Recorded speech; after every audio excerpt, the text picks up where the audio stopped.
Oke, saya cuma pengen cerita nih teman-teman. Akhir-akhir ini tuh banyak sekali apa ya, ibaratnya prioritas, tapi kadang kita sebagai manusia tidak stick to the priority gitu. Kita nggak selalu fokus pada prioritas kita. Kenapa sih kita itu sangat sulit sekali untuk fokus ya? Saya tuh orangnya kayak kalau ada sesuatu hal yang prioritas nih itu kayak apa ya, enggan mengerjakannya tapi mengerjakan hal lain gitu yang di bawah prioritas itu. Dan saya rasa lama-lama kok ini seperti mengganggu ya. Terus saya coba cari tahu kenapa kita seperti ini gitu. Dan kenapa saya ngomong kayak gini, selain saya itu kadang sulit sekali untuk melaksanakan tugas yang prioritas, saya ngerasa kayak menunda-nunda terus, selalu ibaratnya mencari jalan lain gitu ya, menghindar. Dan akhirnya saya mendapatkan solusinya, dan solusinya itu sebenarnya juga udah ada di kepalaku sendiri gitu. Tapi ya itu tadi, kita sebenarnya manusia itu udah tahu kalau kita punya sebuah halangan, sebuah masalah, kita udah tahu jalan keluarnya, tapi kita nggak mau. Itu dia, itu yang sulitnya gitu ya, Des. Dan salah satu cara yang menurut saya sangat-sangat membantu saya untuk menyelesaikan permasalahan atau habit buruk saya ini, salah satunya adalah saya menggunakan aplikasi Pomodoro. Pomodoro itu adalah suatu teknik untuk melatih fokus kita terhadap suatu task atau suatu pekerjaan dengan waktu tertentu.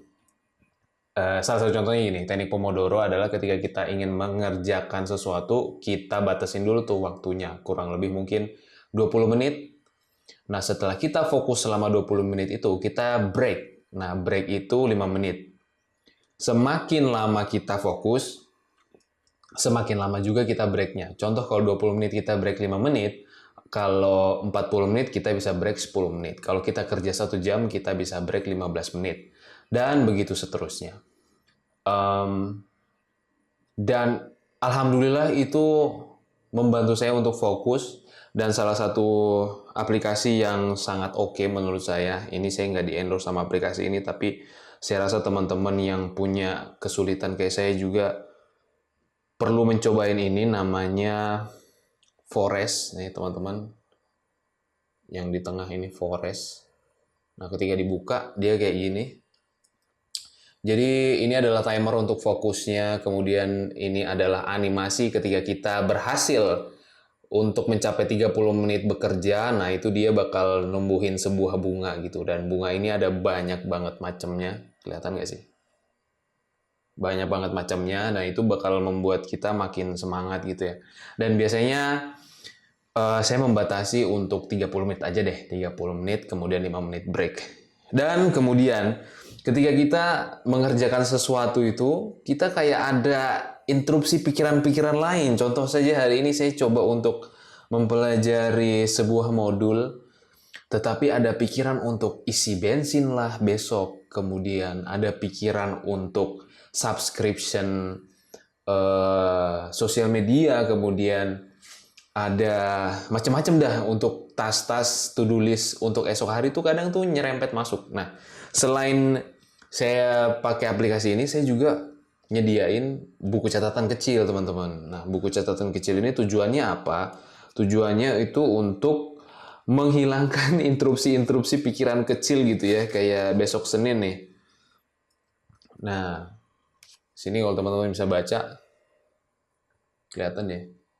Kayak ada isi bensin, ke dokter gigi, kemudian servis motor dan lain sebagainya. Dan itu sangat-sangat mengganggu sebenarnya kalau kita nggak nulis ya. Kalau saya pribadi sih ngerasanya ganggu banget kalau saya belum nulis, belum saya tumpahkan ke dalam buku ini.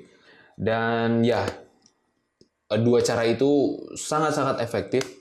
Teman-teman yang ngerasa kok saya nggak bisa fokus banget gitu ya, saya kok selalu terdistraksi dengan hobi-hobi saya gitu, tentang side hustle gitu, kita tuh selalu menghibur diri, kita itu produktif padahal sebenarnya itu enggak, kita mengabaikan prioritas utama kita gitu ya. So itu dua cara yang berhasil, dan teman-teman mungkin bisa mencobanya, siapa tahu works buat teman-teman ya. Karena ya itu tadi, itu kembali lagi kita, apakah kita cukup menggunakan aplikasi atau emang kita cukup untuk ya stick aja to priority gitu, nggak usah perlu aplikasi dan catatan gitu ya. So, itu aja yang pengen saya ceritain hari ini dan mudah-mudahan teman-teman bisa mengambil manfaatnya di video yang singkat ini. Sampai ketemu di video berikutnya and catch you on the next one. See.